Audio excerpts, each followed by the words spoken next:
Hello, this is Mark Henry, here again to talk to you a little bit more about the paranormal and the occult. So, the subject of today is don't be the victim of a psychic vampire.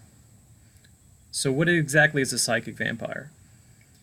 Well, psychic vampire, and that's, by the way, it's an old term. Sometimes people use words like energy vampire, psychic vampire, root word of the psychic is psyche, which is the soul.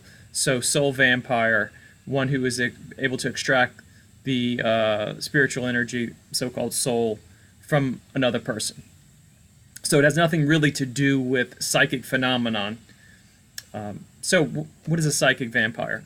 A psychic vampire is a human or a spirit being that is able to extract the psychic energy from another person. Psychic energy meaning vitality, vital essence. Other systems call it chi, prana, orgone energy, ki, all those types of words. But basically, it's the life force. And they're able to do that in order to empower, nourish, and strengthen themselves.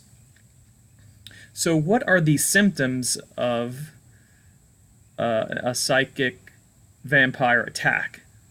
So, what you're going to want to notice is a sense of fatigue, tiredness, in other words, loss of energy, depression, long term, of course. This is a long term type of situation. Sleepiness, vulnerability to stress. Now, the short-term stuff is fine. You will rest, you will go to sleep that night, and everything will be fine. But if you're somebody who is running up against someone who is a psychic vampire, is able to extract some of your energy, over the long term, it's not a good situation because it makes you more vulnerable to illness. It could damage your energy body, to make it so that's harder for you to gather your own, gather and keep your own energy, or even to attune yourself to the energy of the universe, which is what one would likely do if they were especially a healer and that sort of thing. So there is two types of energy vampires. One is the intentional. So that would be somebody who is skilled in magical and occult means in order to extract the energy of another person. So this would be one human to another. Another intentional use of psychic vampirism would be a spirit who's able to extract energy from someone. It has been thought in the past that the old hag phenomena of sleep paralysis was a result of a non-human spirit extracting energy of someone while they were asleep, and they woke up and they were afraid and paralyzed and stuff like that. I have run across some occult authors who still believe that, but I'll kind of let you decide on that. Other things. Then there is the unintentional psychic vampire, and this is much more common. So the unintentional psychic vampire is going to be somebody who is able to extract the energy from you or someone else, and they're doing it for their own self-preservation. You're going to run up against this among people that fit certain categories. And when I say these categories, please don't message me and say not all of these type of people do this, or not all of these type of people do that. I recognize that this isn't true for all those people that follow these categories, but I do tend to run up against people that are in these categories where there seems to be a pattern. So who are these people in these categories? So one is going to be the emotionally needy. So these are people that are going to sometimes want you to talk with them, And they, in the process of this conversation, them talking about their problems, they are, maybe unbeknownst to them, extracting your energy. Again, it's a self-preservation thing. You're going to run up against this with people who are in very desperate frames of mind. Maybe they're in a very bad place in their life. I've seen this among people who are in survival mode, who are homeless, who are trying to get everything they can from all sources around them. And again, not to say all homeless people do this, but I've seen it more common in certain populations. Again, the emotionally needy, the psychologically fragile. I've seen it with people who have, diagnosed personality disorders. Again, not everybody in that category does this. However, I know many clinicians who will, after dealing with them, feel very drained. It isn't like that they're putting forth more energy towards them. It is the fact that they're able to capture it. Other populations, that would be the physically ill. And I don't mean the short-term physically ill. Someone has the flu for a week and they're drawing on the energy of their people around them. I see this more in people who are physically ill, long-term, chronic illness. And because they cannot generate, they have a lack of energy in themselves. Again, they use this to maintain and try to preserve their own wellness. They will tend to extract the energy of those around them. So if you're around people who have long-term illness and you feel that your energy is starting to drain, well, that's one of the symptoms. What else?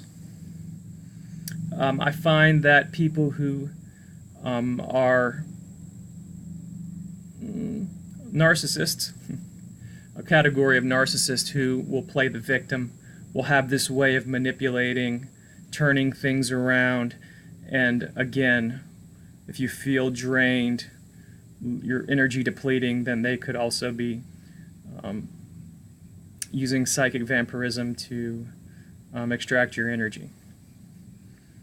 Now, how do they exactly do this? Well, among clairvoyants, people who can see beyond, it is conceptualized and thought that these energy, just like there are what's called Akka cords, where these cords that are going to people that you have a strong rapport and relationship with. There are cords that can be, and actually it's described as tentacles, that go from the vampire to the host, and it goes into their energy field. They're extracting the energy from their field and even their chakras. Now, if you are somebody who is particularly vulnerable, then it may be more. You may be more of a victim, someone who can be maybe not as self-aware, that sort of thing, or somebody that the psychic vampire feels like they can manipulate. So, who are the likely victims? Who is the likely victims of the psychic vampirism? Well, one, it could be anybody, especially if you are unconscious of this process. Again, the first way to stop this process is to be aware of what's going on. Another thing is that if you are a new and experienced worker in the healthcare field, you run the risk of this because you leave yourself open, you want to help, you are trying to make a difference, all that type of thing. And again, you don't have to be working in the healthcare field. You can be just somebody with those characteristics. Maybe somebody who hasn't dealt with these types of experiences and situations before. Sensitive people who are sensitive to energy, people who are new to healing. They can have their energy extracted pretty easy because they're very open and vulnerable until they learn how to protect themselves. Also, I think vulnerable populations like children who don't have a lot of years and experience in the world to recognize certain things, they are particularly vulnerable. So, how do you handle psychic vampires? Well, once you recognize what's going on and that these people exist in the dynamic of how they operate, there are a few things you can do. One is, if you don't want to participate in this, you can either avoid contact altogether. You can also limit contact.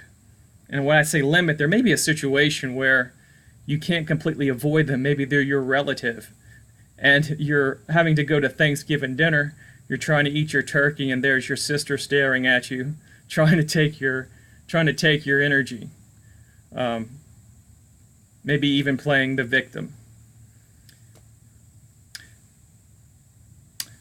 So, what else? You can break contact. Let's say that you are in the middle of an interaction and you start to see the process. You can just leave. Now, as far as, let me digress, get back a little bit to what I was talking about before, is that one of the things you want to recognize in these psychic vampires is this unbroken eye contact. Psychic energy runs through your eyes. In fact, this can happen at a greater distance between you and the vampire because they can be a little further away with this. But if you find yourself in this trance-like state in your head, not completely in your body, and you feel your energy kind of melting away while you have them in front of you, that's a good symptom. So, avoid limit contact. Another one is to stay centered and grounded. That means, again, not being in your head. You're going to want to be present, be here now. Have a sense of your body and your breathing and everything to kind of keep you right there. Another thing that I can show you is what's called the zip up. The zip up is actually a psychic protection technique. See, we have our chakras kind of going through our body from front to back or back to front, whichever way you're standing. And there is a technique called the zip up where you take your hand and you act like you have a zipper all the way from your pubic bone all the way up into your mouth. So you kind of zip them up like you're zipping up a jacket over your chakras. And surprisingly enough, it does work. I've tried it on a couple occasions. You can use it for this. You can try to use it for if you ever go into a situation where someone is mad at you and you're trying to resolve a conflict, a problem, but this person's going to be hostile. And if you do that, you can maintain more of a focus and a centeredness in that situation.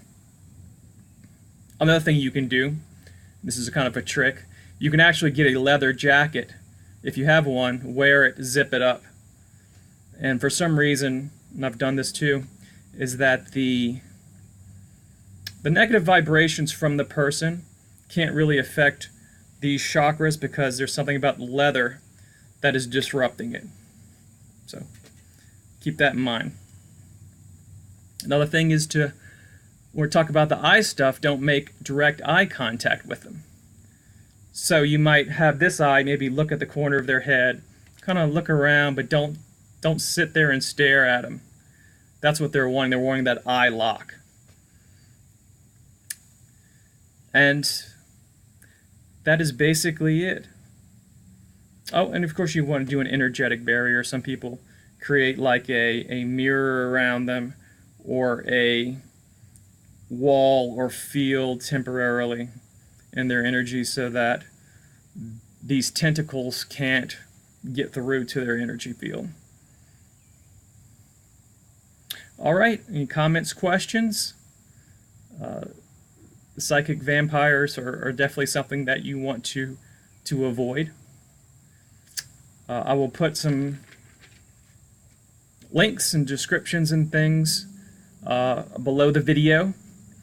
If you want to learn a little bit more about this, there's a book that I like actually on vampirism, which has a few chapters on psychic vampirism. I'll put that down there as a link if you want to check that out. From my my friend and favorite author, Konstantinos. Well, I will see you later. A future video. Have a good weekend.